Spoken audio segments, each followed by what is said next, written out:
தாவேக்கவல் துண்டை போட்ட உடன்பிறப்புகள் அதிர்ச்சியில் அறிவாலயம். விஜய் மேஜைக்கு வந்த உளவுத்துறை ரிப்போர்ட். தமிழக அரசியல் களம் 2026 சட்டமன்ற தேர்தல் முடிவுகளுக்கு பிறகு இன்னும் சூடு பிடித்தபடியே உள்ளது. முதலமைச்சராக பொறுப்பேற்ற சி. ஜோசப் விஜயின் தலைமையில் தமிழக வெற்றிக் கழகம் வலுவான ஆட்சியை நடத்தி வரும் நிலையில் எதிர்க்கட்சிகளில் பெரும் பிளவு ஏற்பட்டுள்ளது. குறிப்பாக திமுகவினர் தாவேக்கவில் இணைய முயற்சி எடுப்பதை முதலமைச்சர் விஜய் திட்டவட்டமாக நிராகரித்துள்ள சம்பவம் தற்போது பெரும் பரபரப்பை ஏற்படுத்தியுள்ளது.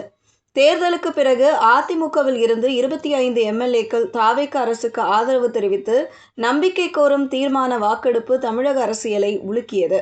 இதன் தொடர்ச்சியாக மதுராந்தகம் மரகதம் குமாரவேல், பெருந்துறை ஜெயக்குமார், தாராபுரம் சத்யபாமா, அம்பாசமுத்திரம் இசக்கி சுப்பையா உள்ளிட்ட 4 எம்எல்ஏக்கள் தங்கள் எம்எல்ஏ பதவிகளை ராஜினாமா செய்து தாவேக்கவில் இணைந்தனர். இன்னும் சில அதிமுக எம்எல்ஏக்கள் தாவேக்க தலைமைக்கு விருப்ப கடிதம் அனுப்பியுள்ளதாக தகவல்கள் வெளியாகியுள்ளன. எதிர்க்கட்சி தலைவர் எடப்பாடி பழனிசாமியின் கொங்கு மண்டல கோட்டையிலிருந்தே இந்த வெளியேற்றம் நிகழ்வது அதிமுகவுக்கு பெரும் அதிர்ச்சியை ஏற்படுத்தியுள்ளது. இந்த நிலையில் திமுகவிலும் பெரும் அசௌகரியம் நிலவுகிறது. 59 இடங்களுடன் தோல்வியை தழுவிய திமுக இன்னும் அதிர்ச்சியில் இருந்து மீளவில்லை. உதயநிதி ஸ்டாலின் எதிர்க்கட்சி தலைவராக பொறுப்பேற்றிருந்தாலும் கட்சிக்குள் சீனியர் ஜூனியர் இடையே புகைச்சல் அதிகரித்துள்ளது. இந்த சூழலில் சில திமுக முன்னாள் அமைச்சர்கள், தற்போதைய எம்எல்ஏக்கள் மற்றும் மாவட்ட செயலாளர்கள் தாவேக்கவில் ரகசிய பேச்சுவார்த்தை நடத்தியதாக கோட்டை வட்டாரங்கள் தெரிவிக்கின்றன. ஆனால் முதலமைச்சர் விஜய் இந்த முயற்சிக்கு கடுமையான நோ சொல்லியுள்ளார். உளவுத்துறை மூலம் இந்த தகவலை அறிந்த அவர் அமைச்சர்கள் மற்றும் முக்கிய நிர்வாகிகளுடன் அவசர ஆலோசனை நடத்தினார். திமுகவினரை எந்த காரணம் கொண்டும் கட்சியில் சேர்க்கக்கூடாது என கண்டிப்பான உத்தரவை பிறப்பித்துள்ளார்.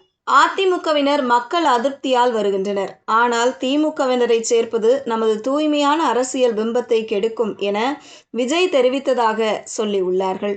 இந்த உத்தரவுக்கு பிறகு தாவேக்க அமைச்சர்களும் நிர்வாகிகளும் திமுகவினரின் அழைப்புகளை தவிர்த்து வருகின்றனர்.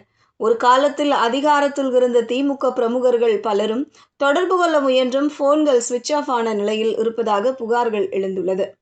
அரசியல் விமர்சகர்கள் இந்த முடிவின் பின்னணியில் 2 முக்கிய காரணங்களை சுட்டிக்காட்டுகின்றனர்.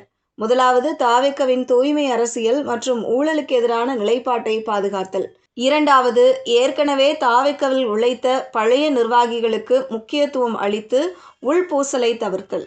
முதலமைச்சர் விஜயின் இந்த அரசியல் காய் நகர்த்தல் அதிமுகவை முழுமையாக பலவீனப்படுத்தி திமுகவுக்கு மாற்றாக தாவேக்கவை ஒரே சக்தியாக நிலைநிறுத்தும் முயற்சியாக கருதப்படுகிறது. தமிழகத்தின் இருபெரும் திராவிட கட்சிகளும் ஒரே நேரத்தில் ஆட்டம் காணும் அரிய காட்சி இப்போது அரங்கேறியுள்ளது.